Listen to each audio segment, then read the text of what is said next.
Hey, great thinkers. I'm Eric Thurwanger, and I wanted to welcome you back to another awesome episode of the Think Great Experience. And we have our new studio going today. So I'm very excited about that, but not as excited as I am about our guest. I am super excited to have Kim Rhodenbaugh Lewallen on our program. She is a motivational speaker. She is an author, and we're going to talk about her book in a little bit. And she is also an Olympic swimmer. Kim, welcome to the Think Great Experience. Oh, Eric, thank you so much for having me. It's an honor to be here and talk to your listeners. Yeah. Oh, thank you so much. I'm honored to be here. Not only am I a fan of yours, but I am super impressed with your life and everything that you have accomplished. I mean, you've faced some challenges, you've overcome them as a champion. And I was thinking about when you were in the Olympics, we were in Los Angeles at the exact same time in 1984. That's amazing. You were. Tell me about that. Where were you? So, I grew up in California. And so that's right. Yeah. We were in the Los Angeles area when the Olympics came out. I mean, the only difference, it's just a small difference between you and me, is I watched the Olympics and you participated in it. Well, I tell people that, that was probably a lot of people said, well, weren't you bummed that you didn't get to go to another country? And I said, no, because we had the hometown advantage. We had fans like Eric cheering for us. That's and right. We had, when the most amazing experience was walking into the opening ceremonies.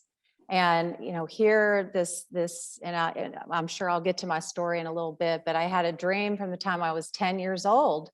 Because in 1976, it was Olympic year, and we actually had swimmers from our team in Cincinnati, where I grew up swimming in the Olympics. And so here I was watching some of my heroes and my idols that I looked up to as a little girl that actually made the team. And so that's where that dream started. And so it took 8 years for that dream to finally happen. And what a better place than LA, and walking into that stadium and I'd love to tell people the story. I talked about this in my book. I know you read my book, but when they hold the host team to last, and so you is pretty. It's going to be close to last anyway. Maybe Zimbabwe or. But anyway, so as we got close, we got to the tunnel. We were hearing the crowd getting pumped up, and they're like, USA, USA. And then we get to the opening in that Coliseum, and people are it just erupted. I mean, I can't even tell you. I see so many these days that aren't proud to be an American. Yeah. And I tear up because one, I have a lot of people in my family who served, who like you served. So we have the freedom, and you know what? They do have the freedom. They have the freedom that they have. And I respect that. But me personally, I was so proud. I was so proud to be representing this amazing country that we are so blessed and fortunate to be in. And so, so as we were walking around, everybody was 90,000 people just cheering. And isn't that an amazing stadium? Oh, I actually went to the University of Southern California. So when I went to college after the Marine Corps, I went to school there, and that's where the Trojans play, is the stadium, as the Coliseum. And there is nothing like walking through those corridors, getting out to the playing field. You really feel like you're back in Rome. I mean, there's so much energy. Yes. So that was by far the highlight of my Olympic experience. Being here in this great country and representing our country was just a dream. So 8 years to get to that dream. And your family has a history of swimming. I mean, you come from a swimming family, don't you? Yes. Can you tell us a little bit about that? Yeah, my family, I'm one of 8 kids, and we all were swimmers. My dad's license plate, my dad and mom are still alive, 93 and 90. Their license plates, my dad says Ohio Swimming on it. My mom says 8 fish. Eight little fish swimming. Yep.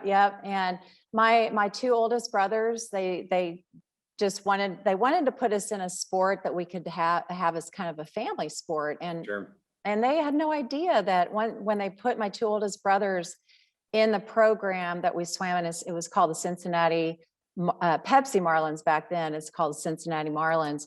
They had no idea that all of us would be such good swimmers, and it was a family sport, and all of my siblings were incredible. You know, national level, junior national level swimmers.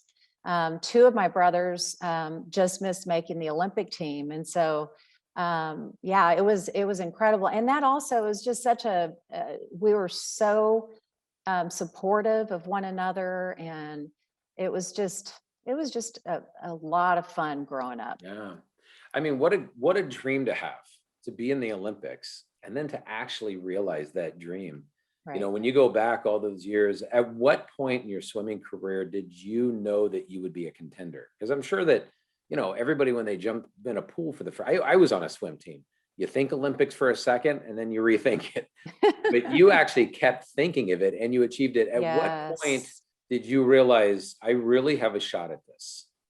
Well, once again, going back to my family, we were so supportive that they made me feel like I could do anything, right? That's great. And I had parents who were not only supportive, but they were hard workers. And my dad he always said, whatever you do your very best. It was a very simple, Yeah. a very simple statement, but I carried that with me to just do my very best.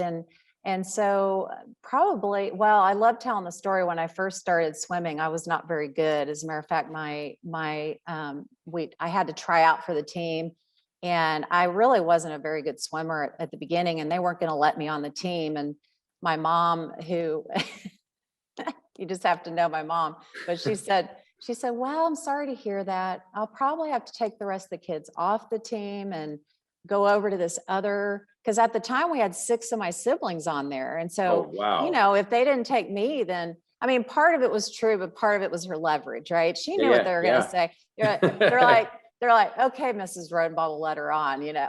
So I did start out with a very great start, but I was a hard worker. And as a matter of fact, the breaststroke was my event in the Olympics, and I would get disqualified. When I first started, I was fast, but then I touched the wall and they'd tell me I was disqualified. I was not doing the kick properly, and so. Yeah. But I didn't let defeat bring me down. I would just continue. It was just kind of in me, and I think it was also just the environment I was in. I had great coaches. Obviously I said I have a great family. So I was very fortunate to have people around me helping me along the way. And I think that Yeah. is so key. That support structure is huge. Oh, absolutely. Yeah. It's important. And if you don't have it, get some better friends or get Yeah. get a better coach. Yeah, there's no doubt. No, watch Erik, you know, we need people who are going to help you realize those dreams and help you and support you. And so, but anyway, I probably, when I was probably 11 or 12, is when I started the junior national swimming. And then 13, I was already swimming nationally. And so in 1980, Jimmy Carter unfortunately boycotted the Olympics from the United States going, which was so ridiculous. But they honored a team still. And I missed that team when I was 14 years old by 4/100ths of a second. Oh my gosh. And so I was like, you know, Wow. that's like just a faster touch, a faster Wow. start, you know, quicker turn. Yeah. So anyway, then I had 4 more years. And so probably in 1980, I think when I came that close, I didn't really expect, honestly, to come that close. And so I think that's when I really realized, wow, I can do this for sure. Well, So, coming that close must have really impacted your confidence and your mindset. oh yeah. Oh yeah. Yeah. I remember talking about mindset. You know, our minds are powerful, and we would have sports psychiatrists come in and talk to us about visualization and setting goals and that Yeah. kind of thing. And so from a young age, I had people, we had that knowledge and talking about harnessing those things. And so I remember before my very first nationals, I wanted to go a 1 at 1 minute, 12 seconds, 0.4 of a second in my 100 breaststroke. And so I would visualize everything from the time that, my start, what my start would feel like, what my dive felt like, what my pull out, and a lot of people don't know breaststroke or whatever, but just every aspect of that race, my turn, what my splits were going to be. I visualized it. I had 112.4 everywhere. I had them, on index cards up on my mirror and, everywhere. And when I touched the wall at the nationals, I went a 112.4.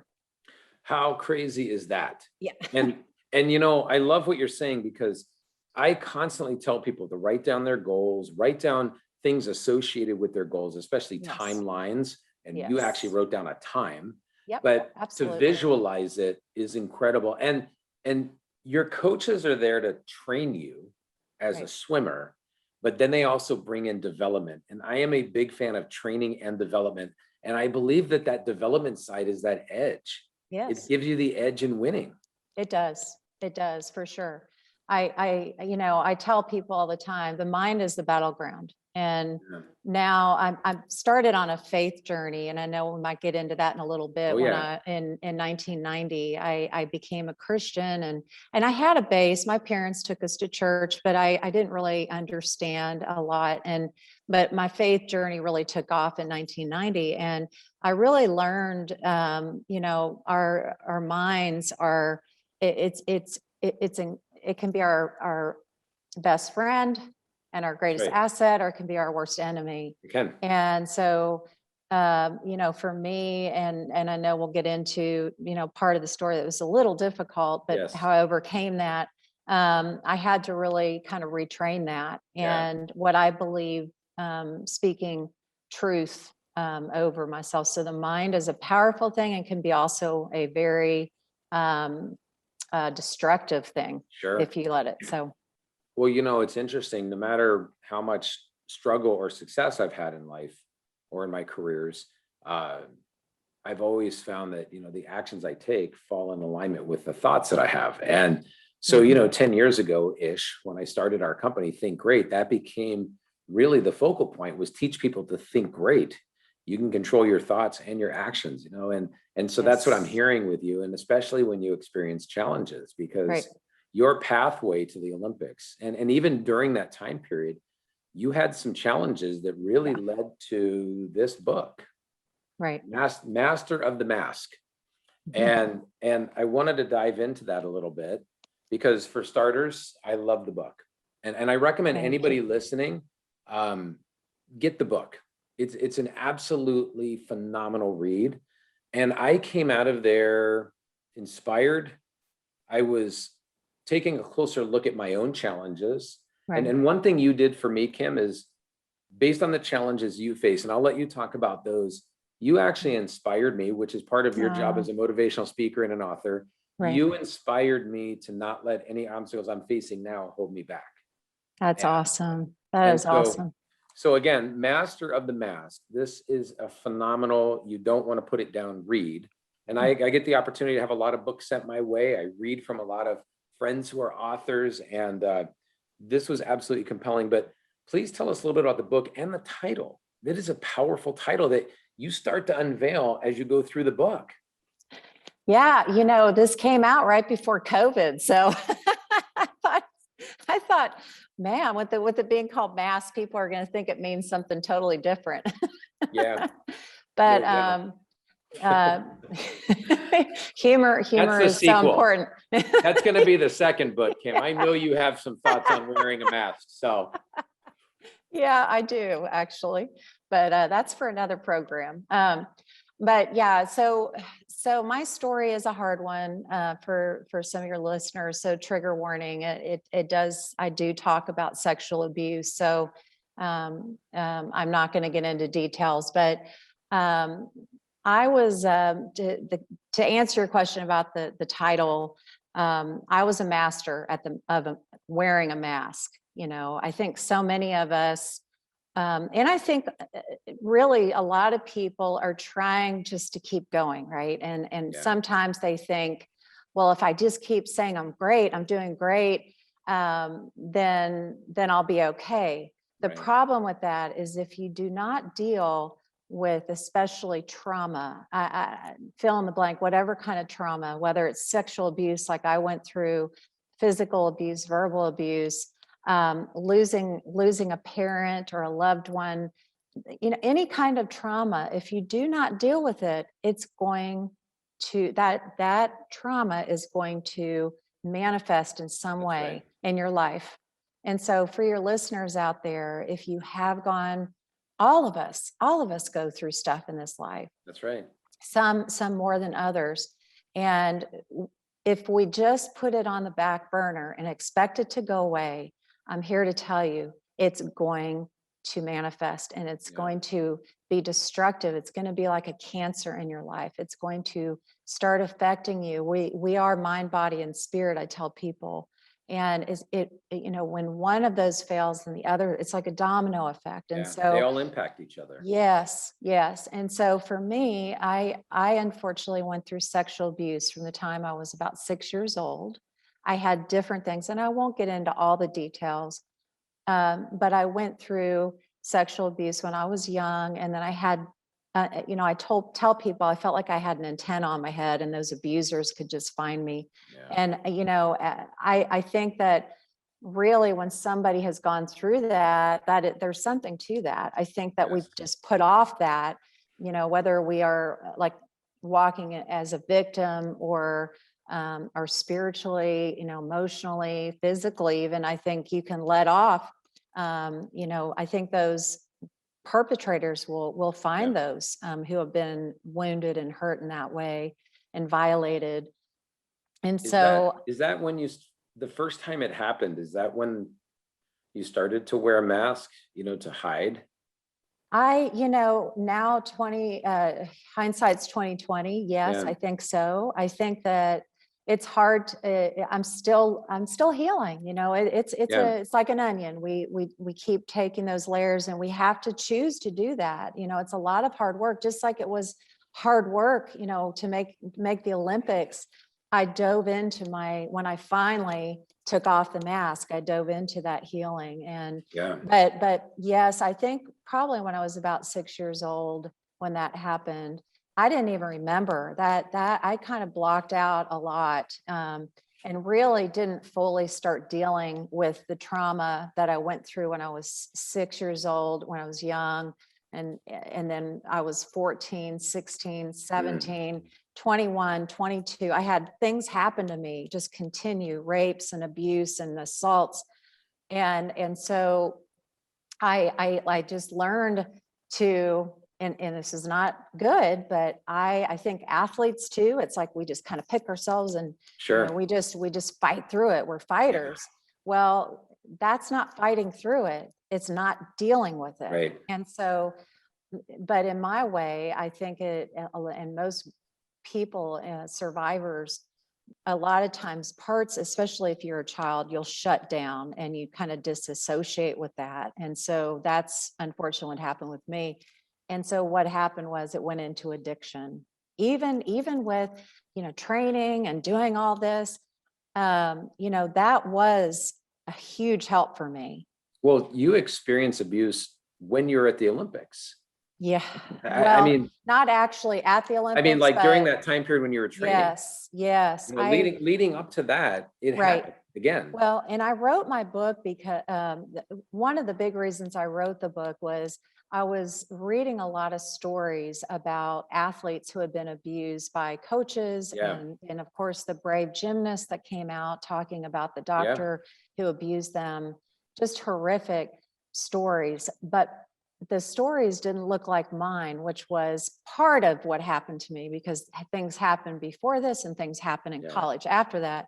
But 3 of the assaults that happened to me were actually other athletes. And so it was athlete on athlete abuse. And I wasn't seeing news articles and things about that. And so I was really praying about it. And so I really felt like God was telling me to write my story. And I reached out to a good friend of mine, Nancy Hogshead Makar. We both had been in the same Olympics together.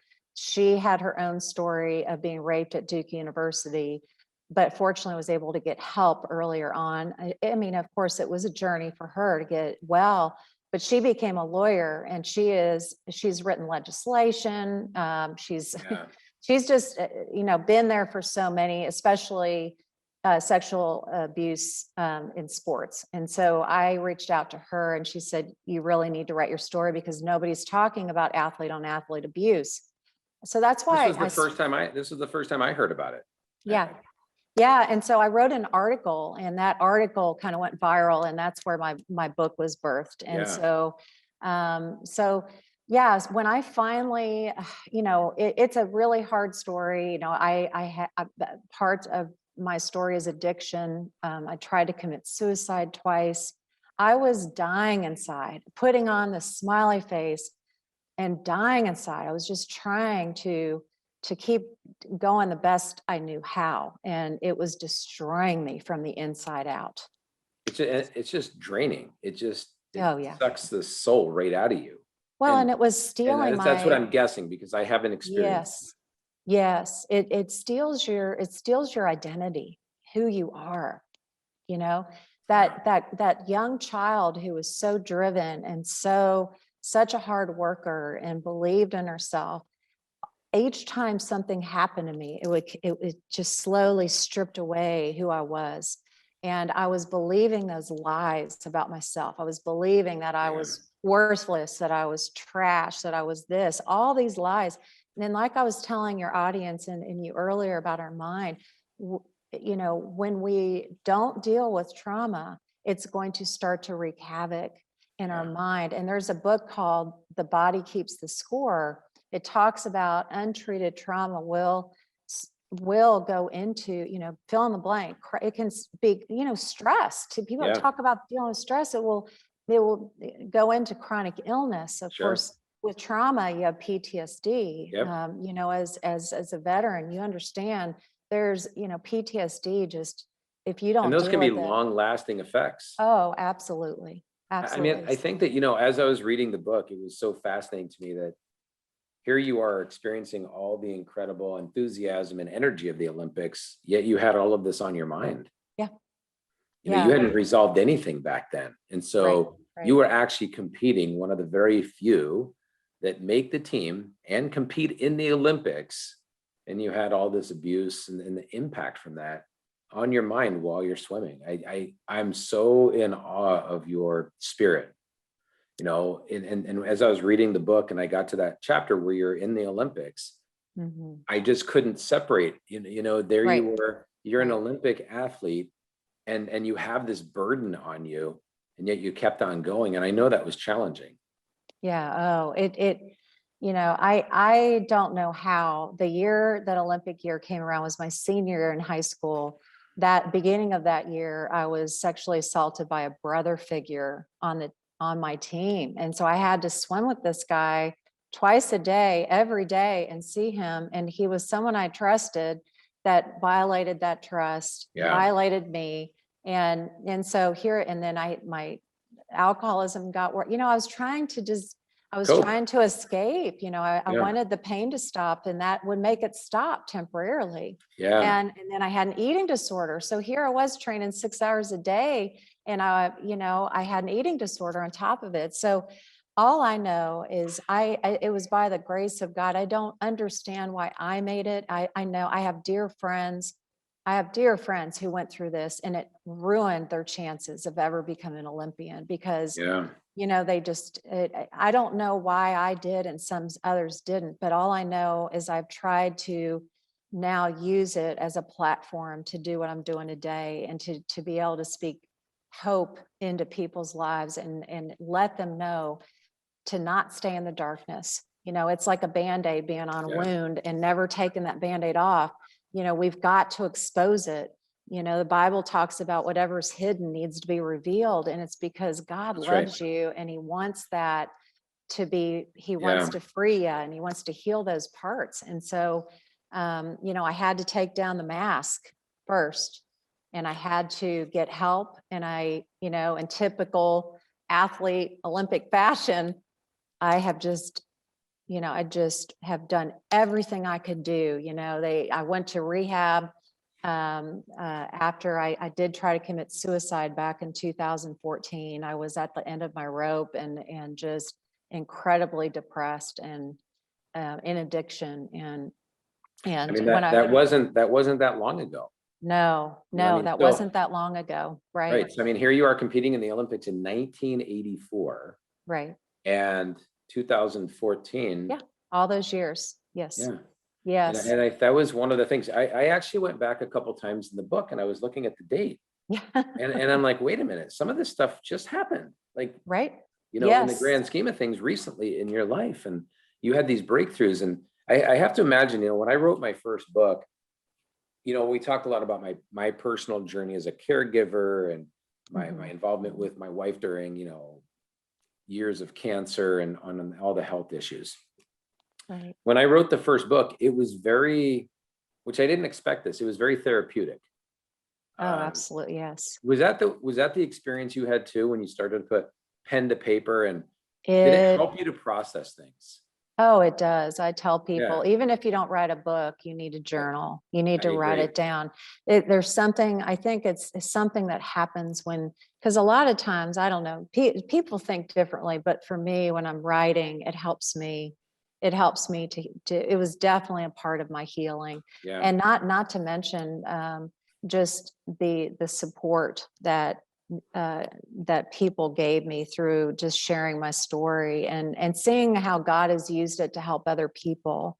You know, that's kind of like in the 12 steps, they say, you know, you don't want to just keep it all for yourself, right? You want to be able That's to help other people. And that's a big part of people staying clean and sober. Well, it's the same thing with anything that we go through. We need to be, we need to be ready to share the hope that we have. That's right. Right. We need to be ready to kind of be that, we can kind of be that redeeming force in somebody else's life to help them. And so that in return, it's more blessed to give than than to receive. I think we receive when we do give, right? So Yeah. anyway, yeah. Well, I think that's kind of what you did with your book, the Master of the Mask. You gave us your story, and I know that you're receiving compliments, not just mine, but you have to be receiving a lot of feedback from people that read this. Yeah, some what is good, it? some bad. Yeah, well, you know, and that's okay. That's that's okay. okay. I mean, as far as bad, I think if your audience, I'm sure there's going to be people out there who have gone through sexual abuse. Yeah. Man, there's a lot of shaming going on. There's a lot of shame that happens. People shaming victims. Why didn't you tell somebody? Why did it take this long? Well, let me tell you, for listeners out there that have either gone through this and maybe you haven't said anything, you're not alone. There's especially children who have gone through sexual abuse, 30%, and this is just who they know, right? This is just who they know about. 30%, of course, is approximate. 30% never tell anybody. 30% tell people when they're young, and 30%, the median age is actually 48 years old. So when I got to that paragraph, that blew me away. Yeah, that was me. I was almost 48. I didn't expect. Yeah, I was almost 48 when I finally started getting help. I did get triggered early on, and I talk about this in the book, and I would go to counseling, but then I'd come home and drink because I couldn't handle it at that time. Yeah. And so I had to strip that alcohol away. The alcohol was keeping me from being free. It was keeping me in bondage. And so that was key in it's a self-diagnosed illness. There's probably a lot of people out there that maybe, you think you drink a lot, but maybe you don't think, really it's for each of us to figure that out. And so, I realized at that point I needed help, and I needed I needed that part to be stripped away so that I could finally start doing the heavy hitting, that work that I needed to really get to the nitty gritty of my healing. So. Well, and a common theme throughout your book I found is encouraging people not to be silent. Yes. Encouraging them to share, but that's scary, isn't it? It's very scary. Yes, because of, like I said, what a lot of people in society do. We already have shame, right? And shame, I want to tell people shame what you're saying when you're believing the shame, carrying the shame, you believe you're a mistake. You really believe that. Guilt means a lot of times that you've made a mistake. Victims haven't done either one of those, you know. That's right. They haven't made a mistake. They're not a mistake. And so unfortunately, and sometimes well-meaning people, they just say things that are stupid and they don't think about it, you know, and it just perpetuates that, it makes the shame just continue. And so, you know, it's really important to be careful, you know, who you do share it with. I didn't just go out and write this book before I did a lot of hard work and what I believe God was calling me to do. But you really, I quite frankly, I've been concerned about some of these young gymnasts. And I actually spoke with a gymnast recently who, she was one of the first gymnasts, I think, if not the first one to come out against Larry Nassar. And I told her, I said, I've been concerned about some of these young gymnasts being forced into the limelight and forced to be talking about this stuff maybe before they're even ready. So, you know, I think when I say you want to tell someone, you gotta find that safe place. Some things can backfire. Yes, it can. And that happened to me, actually. Yeah. You know, my book, I told a friend back when I was a teenager about that brother figure, and she turned it on me. And what that taught me as a young girl is you don't tell anybody anything. I felt like when I was reading your book, I actually felt when I was reading your book, it was like watching a movie. It was very visual. I was picturing what you were sharing. And I think a couple times I might've actually spoke out loud, like that part where you shared it with a friend and it backfired. I'm like, oh, come on. Like, it was like, yeah, right. She's just finally telling somebody. Yeah. I know. I was like, it was that cliffhanger moment. And I'm like, no.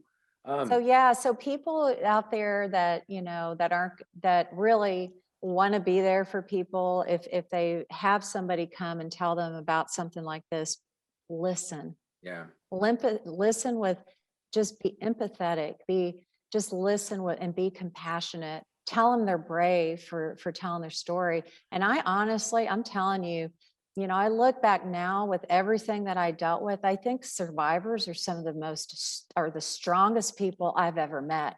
They really are, in order, especially. Oh, they are. When they get through that, their courage and their strength. I mean, to be able to, you know, and even the bad, you know, just how all those years that I went through all that, you know, we're fighters. The fact that I'm still here, and, you know, God gets the glory for that, really, most and foremost. But it does take a lot of hard work to be on this side, to get the help that you need. And it takes a lot of courage to open yourself up in your book. You know, now without sharing, you know, obviously some of the details, you're still sharing the incidents with us. And, and, you know, you pull us into that. And I know for me, when I was first writing my book, I did it just to get the story out there. When I started to get feedback, and yeah, you know, you always have some negative feedback. Right. And I remember my first book was about goal setting, which I know is a huge topic for you, goal setting. Right. Somebody told me one time, you know, goals don't cure cancer. And I never said that it did, but I became more aware of how I was sharing my own story. And so I will often say, no, while I never said that, I still respected the fact that they must have lost somebody to cancer. And so, you know, I do say things now like, you know, while goals don't cure cancer, it allows us to look into the future and have hope.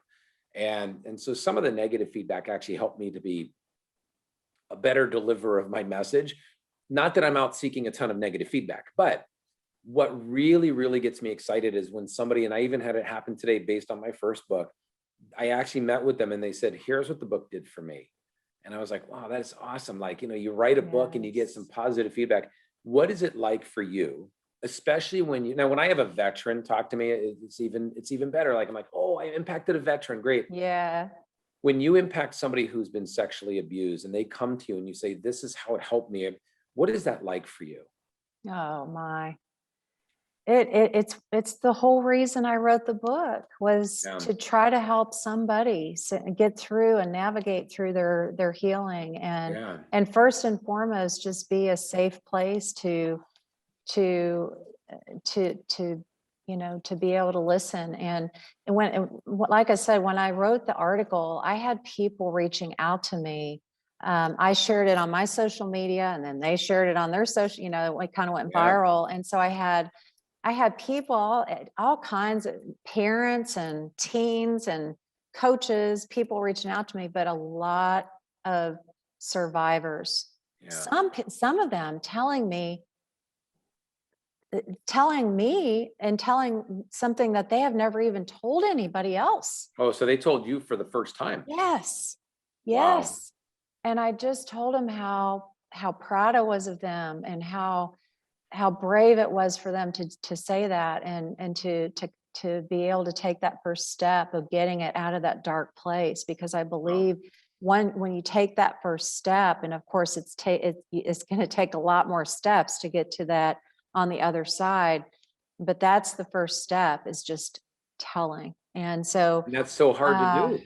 Oh, it's so hard, because like I said, people of victims of sexual abuse have a lot of shame. And so, and they're very fearful of how they're going to be looked at. And it's all part of the shame, or believed. So many, I was watching actually a podcast this morning, and these women, some of them were abused by their, family members, and they weren't believed. And I thought, oh gosh, it just, and I went through that. I wasn't believed. And so I know what it's like to carry that.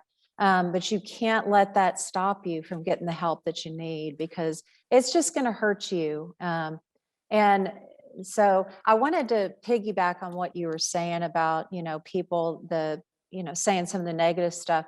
Yeah. I just want to commend you on, something as far as, you talk about thinking great. And for me, it's about integrity. And when that says a lot about you, about, when people are saying negative things, but what you did is you looked at it as, how can I be better? Yes. How can I say something better? And so, that's kind of what I do too. It's like, I always want to come from a place of humility. And, I have had some people say some things, and yeah, you kind of get your blood kind of gets a boiling a little bit, when you get some things that are hateful or whatever. And some of that you just need to not pay any attention to. Some of it's pure nonsense. Let's be honest. Yeah. But there's some nuggets, there's some great words of wisdom, even in some of those negative comments. And so I think that says a lot about you, that you turned it around like that. Yeah. Thank you. Because when it was first said, it was a gentleman that said it. I realized that maybe I didn't present my content as well as I could have to everyone. And while you'll never please everybody, I did take it internally, because I did this great speech. Well, I thought it was great. And it was early on in my speaking career, which I was nervous enough to speak as it was. And I got up there and I delivered this message. I can't imagine you nervous. Oh, well, hey, that's a number one fear, It is. I have it. I have glossophobia, the fear of public speaking. I have it. And I never wanted to do it. When I told my wife, I want to start a company called Think Great, she goes, well, you'll probably have to write some books and do some public speaking. I said, all right. And you're like, okay, I'm not doing it. Yeah, maybe I got to go back to the drawing board. And I found my passion in the story, like sharing my story. Then I can share all the other tools, right? Absolutely. Yeah. But yeah, I think sometimes when you get that negativity, some of it's out of left field, and okay, but some of it allowed me to be a better storyteller. And I took it to heart. And I've thought about that comment for 10 years. I've thought about it that, my goal of helping people, I didn't help them at that point the way I wanted to. But I also, I got to say something else about your book. Well, two things. You have some statistics in there that really cause you to think, especially about how many people are abused in their lifetime. Yes. And you're going to have to help me out on this, but I think for girls, it's 1 out of 4. And you know what? I wrote this book at the time of the writing, it was 1 in 4 girls under the age of 18 are sexually abused, and 1 in 6 boys. It's now 1 in 3 girls and 1 in 5 boys. And so that's just the ones we know about. And that's another reason why I wrote my book in 3 parts. And I'll get to the other parts. The last part, it was a call of action. And I really wanted to give people very incredibly important information. Parents need to know, grooming behavior, because really it's a very small percentage of people are attacked, like my friend Nancy Hogshead Makar. There was actually just a guy hiding in the bushes and came, and that's very rare. It's most of the time it's somebody you know. And so for your kids, we're talking, and it's not just people, coaches or whatever. It can be a youth minister, or a child care worker.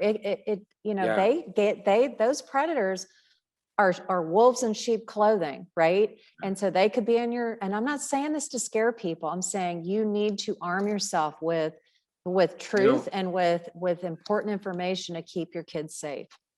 We put seatbelts. Well, and we put seatbelts on. It is a law, but we put seatbelts on not because we want to get in an accident, because it might happen. Right. And it's the same thing. We lock our doors at night. We shouldn't have to, but we do. Here's what your book did for me. I have a daughter. My daughter is 14, about to be 15. Yeah. And whenever I go to events, she's a gymnast too. She's a competitive gymnast. Yeah. Whenever I go to events, and I've heard stats like that before, I didn't know it was 1 out of 3 now, but I remember when it was 1 out of 4, and I would be at an event, and I don't know if anybody else has done this. I would look around and I'm like, which ones? Yeah. We don't know. So when my wife had cancer, there was all kinds of studies, and I remember them saying 1 out of 3 people will be diagnosed with cancer in their lifetime. But then they said something else. 1 out of 1 will be impacted by it. Yeah. And I understood that. So, the difference with cancer or an illness, most illnesses or diseases, unlike sexual abuses, you can actually go to the doctor and they'll tell you have this. Right. And then you go, okay, now we got to fight this. It's hard to see it. And your book made me want to be more aware of it. Yes. And that blesses me to hear you say that, because that's a big part of my book is giving people the tools that they need in order to keep their kids safe, to keep their athletes safe, to keep themselves safe. Also just signs of, if somebody has been abused. Unfortunately, if your kids have already been abused, I talk about the signs. I talk about suicide prevention, because kids who have gone through this, especially under the age of 16, are at a much higher risk, even if they were abused, for people who have been abused later. It affects them so much harder, so much deeper. And so I think your book is absolutely for anybody who's experienced it or knows somebody. But even more than that, this book is for anybody who cares about another human being, because we need to look for the signs. Yes, we do. And that's one thing I got out of this. Of the many things, I just started thinking, could I do a better job of being aware? Right. And that's interesting. You said that, keeping our eyes open. Actually, now, because of these brave gymnasts in any sport under the Olympic or Paralympic movement, like United States Swimming, USA Gymnastics, USA Track, each of those, what they call governing bodies, have something called safe sport. You have safe sport that's kind of up here, and then each of these national governing bodies have their own safe sport department. And so it's a work in progress. They're getting there. It's still, but what they talk about is everybody's a mandatory reporter. Everybody. And if you don't say something, if you see something and you don't say something, then you are liable. You're in trouble. And so, but I think that goes for all of us. We need to keep our eyes open, our nieces, our nephews, our kids' friends, just whoever. Yeah.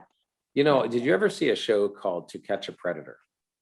No, I didn't. So there was like a Dateline show. I forget what network put it on, but there was a show called To Catch a Predator, and they would do these fake profiles of young girls, and they would find these guys that would be predators on them and show up at this house. And of course they'd bust them, but the girls were supposedly underage. So they would create a profile.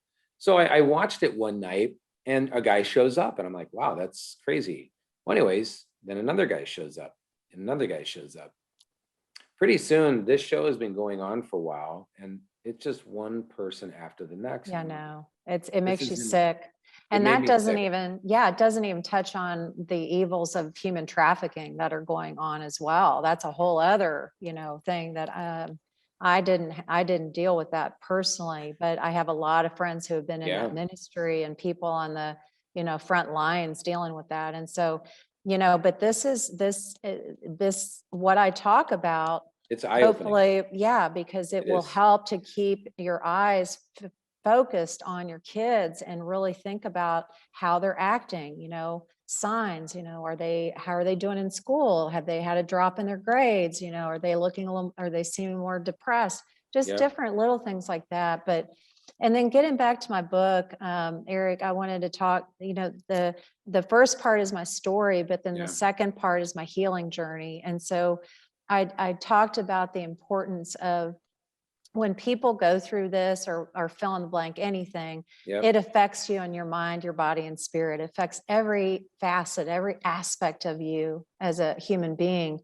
And so what I really believe that I needed to do was to attack all three of those, to not just get well, not just get counseling, not just go Yeah.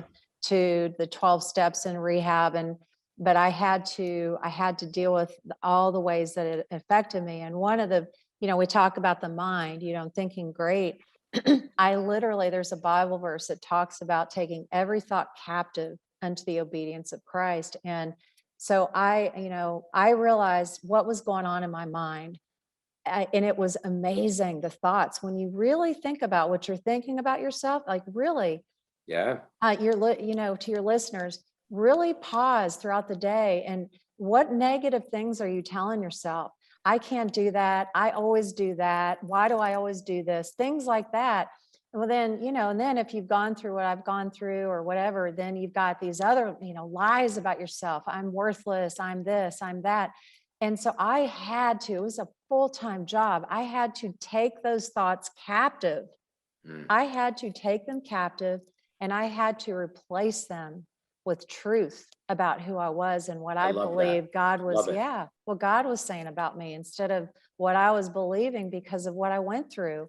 And slowly it's helped me to, to start to think great again and to dream again and to become not just who I was, but better than I was before, I believe. And so it's been really, really exciting, but man, it's a lot of work. I mean, to take all thoughts captive, that's a full-time job. That is.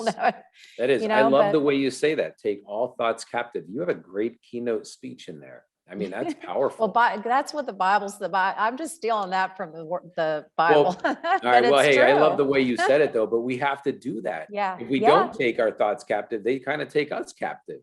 That's exactly right. That's right. So, and so, yeah. One of the things that after speaking with you the very first time we were connected and reading your book, you helped me to put my own challenges in perspective, because when I read yours, your challenges are different than mine, and in my opinion, far greater than mine. And so what you did for me is allow me to conquer my own challenges and say, well, wait a minute, if Kim could go through this, right, I can do this. Absolutely. Now, I'm going to ask you about a word, and I know it's important to you, but I just want you to tell us a little bit about what this word means to you in your life, and that word is faith. Oh, it's faith is everything for me. We are spiritual beings. And so, we can feed a lot of people understand the physical part, taking care of our bodies, the emotional part.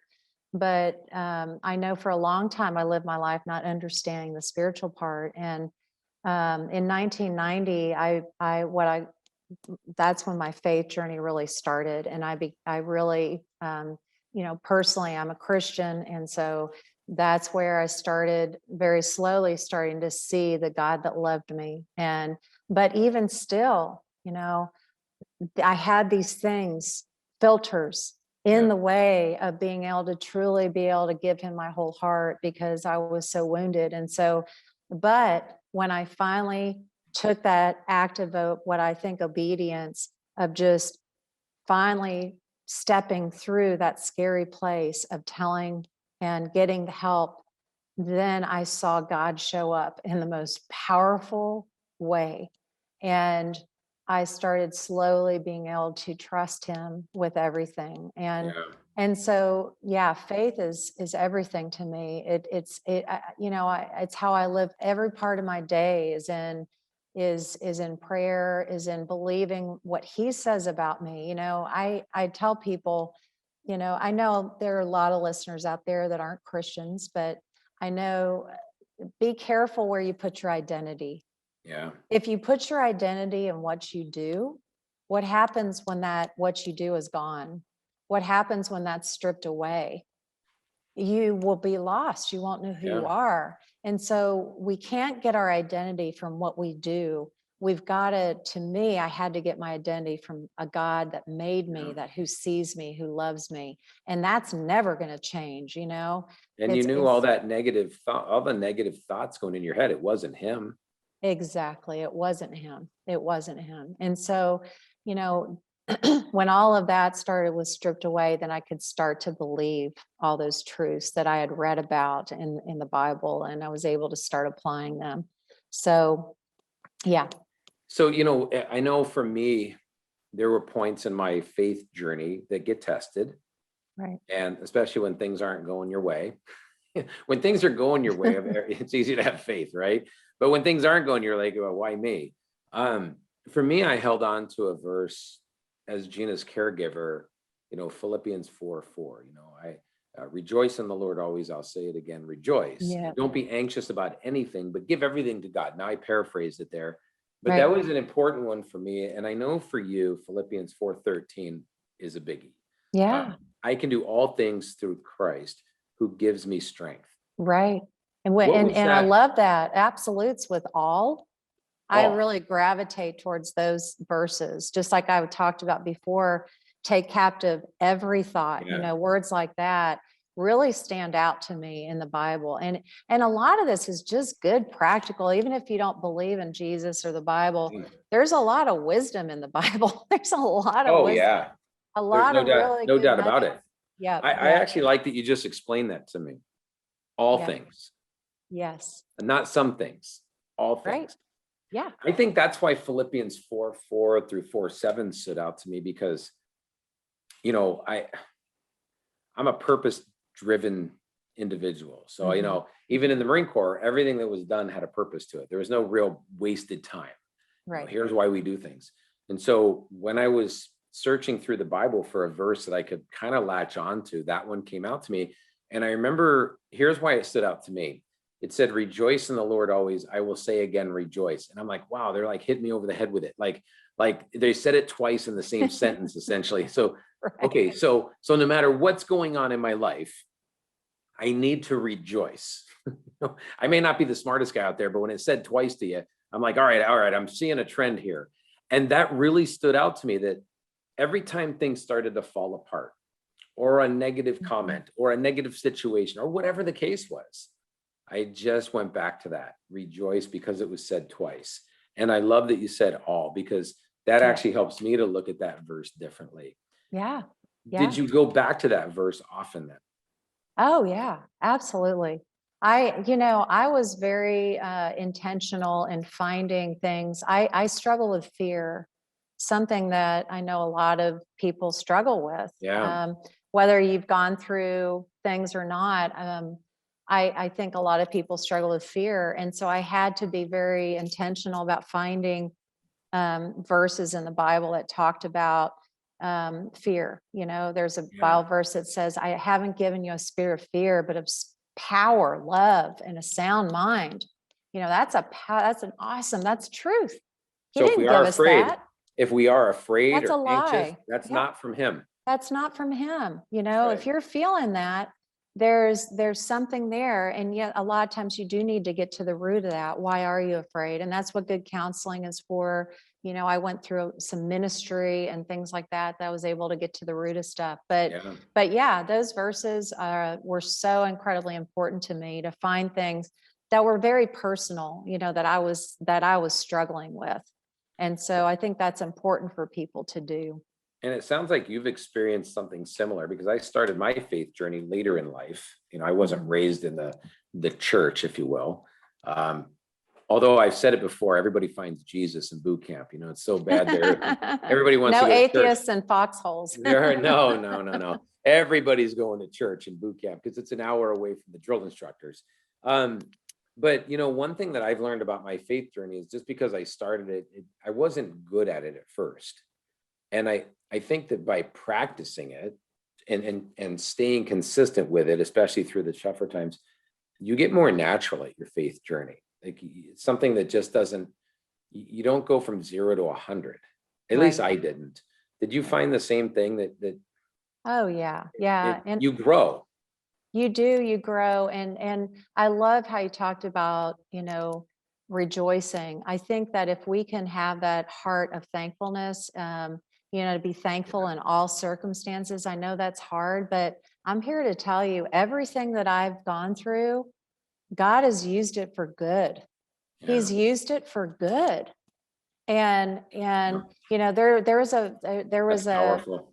yeah, it was like, I remember early on in my faith journey, I remember hearing this song by Kathy Tricoli, and she said, if it hadn't have been for the times I was down, if it hadn't have been for the times I was bound, how would I know? How would I know you could deliver? How would I know you could set free? If there was never a battle, how would I know the victory? Right?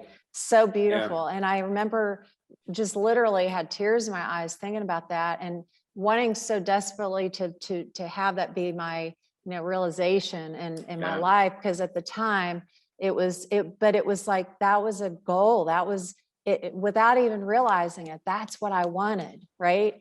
Without even realizing, I was like, I want to be that someday. I want to be able to see that and be on that side. And now I am. And I'm here to tell you, if you just get out of that place of darkness and start walking through those places of healing, which I know are there for everybody. I'm not there. There's God's no respecter of persons. There's nothing special about me other than just, I believe I'm special. I believe that now. Yeah.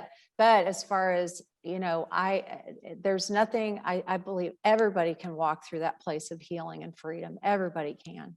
Well, let me ask you this. We've mentioned goals a lot. What are some goals you have for the future? And I know some of them revolve around helping out survivors. Yes. So one of my goals, and I actually started about a year ago, I kind of got the ball rolling with trying to start something here locally, and had a few setbacks. So I'm working on that. Rejoice right now. Always. Yeah, Rejoice always. That's right. So for people out there, learn from my mistake. If you want to call your foundation something, make sure that it's not trademarked. Good advice. Yeah, because I didn't, we kind of were trying to do it the inexpensive route, because it gets expensive when you involve lawyers and things like that. And so, we thought, well, there's Dove soap, there's Dove chocolate. And, if they let me get incorporated in the state of Texas, then, we just figured that, we didn't even think that wouldn't be available, right? And we were allowed to get a domain with this name that I had picked. And then I found out from the organization who had that name, we're going to sue you if you don't stop using the name. And so, but you know what? Stop. That's okay. That's okay. Yeah. That's, hey, they went through all of the hoops to have that trademarked, and I respect that. So if you are going to start a foundation, make sure that it's not trademarked. Well, let me ask you this. When are you looking to launch your foundation with a new name? Well, we're working now with a trademark attorney. And so that's kind of with the world and the way things are going. She said don't be surprised if it's not, 6 to 8 months. So, that's okay. I can keep praying about kind of the direction that I'd like to go in. And everything was set up. So I've got the website set up. I have a lot of good information. It's really a good landing site, a good resource site. Of course, it's not up and going because I've got to get a name, and then I've got to get a different domain. So, So anyway, Just a little a details. little detail, yeah. Yeah. But you know what? It's okay. It's you know, rejoice always, right? It's, you know, Yeah. I think that we learn from all these things, and it's going to come out at the right time. And hopefully, I'd like to start locally. I have talked to some ministries here and counseling centers. My heart is always, I'm a giver. I am a giver. And I know there was a time in my life that I didn't have a lot, and I couldn't really afford a lot. And so I would love to be able to offset the cost of counseling, or That's what, great. you know, especially rehab. People don't understand why most people relapse is because insurance only covers 28 days. And you're barely detoxed after It's only scratched 28 the days. surface in It's 28 like, days. yeah, so then they kick them out, and then what's going to happen? They're going to relapse. And so Yeah. I was very fortunate to have parents and at the time mother-in-law who helped me get through I went through 72 days. And if I hadn't had 72 days, I would not be sober. I believe that. And so I believe that you know, people they need help out there. So whether it's to help first take that first step, of a lot of survivors, you know, are in addiction because that's how they're dealing with it. And so, you know, people might need help getting through rehab financially. So yeah, that's what I hope. That's my goal. That is so awesome. And, Yeah. you know, obviously Think Great is behind you 100%. So anything Oh, we can do to help you, awesome. we're Thank all in, you. spreading the word, you know, getting you connected with people, whatever you need. I love what you're doing. Oh, thank you so much. That's great. I know that you've inspired people today, hands down. I mean, you've inspired me. And if somebody's listening right now, they have some challenges, maybe some similar to what you've had, or maybe some in a different area. What are some key lessons you would say to them if they're striving for a greater life right now, they want to take steps in that direction? What are your pointers for them to get started? Well, first, you know what's happened to you. You are not your mistakes. That's not who you are. And so I just want to encourage people to who are living maybe in shame from maybe mistakes they've made, or maybe it's abuse, that is not who defines them. That is not who they are. And so I think that, you know, the first step is addressing, you know, what is it that you're struggling with, and don't be silent. You know, make sure that you tell somebody and start that healing, whatever it is, whether you're an addict, you know, drug addict, alcoholic. If you're out there right now, if you're listening to this and you might be suicidal, don't be silent. You know, don't be silent. Yeah. You have God has such amazing plans for you, and he's going to use all of that junk and all that crud. He's not going to just use it for your good, but he's going to use it for good for other people. And so I just want to encourage people who are listening that you're not alone. You know, hopefully, Erik, you can share, you know, I'm on social media, Kim Rhodenbaugh Lewallen. You can find me on, you know, Facebook, Instagram, Twitter. You know, reach out to me if I can help in any way. But there's so many people, I'm sure, you know, be careful. You know, I always tell people, pray before you ask, you know, before you tell somebody. Yeah. And because, you know, you do need to be careful who to talk to, but yeah, don't be silent. You know, Well, I want everyone that's listening right now to seek you out and learn more about what you're doing. And I want people to get your book, read it, yes. and really apply it. You know, there's so many great takeaways in this. And also too, if you are looking for an amazing motivational speaker, I mean, I couldn't more highly recommend Kim and her story. I mean, you want this to empower your people. So I am moved by you. I'm impressed by you. You are a champion in my eyes. And I just wanted to say thank you so much, Kim, for coming on today, and it really just blessing us with your story and your perseverance. I'm just so impressed with you. So thank you so much for your time today. Thank you so much, Erik. And I just want to say, for my book, it is on Amazon. If you like to have the Kindle version, you can find on there, or Nation of Women Publishing is where my paperback is. So you can find it in those two places. But it's been an honor being on your show, and to all your listeners out there, thank you for listening. And you're doing amazing things, and programs like this are so incredibly important because it gives people hope. So Thank you. And we have to thank have you you. back on for round 2. Yeah, love it. Yeah, yeah. Well, part of my story, I've joked and said my next book, and I haven't even talked about this, but I was a preacher's wife, Southern Baptist preacher's wife at one time. And I said, yeah, my next book is going to be the alcoholic Southern Baptist preacher's wife. I'm telling you, you got to start that one. You got to start that one. I got to And start that one.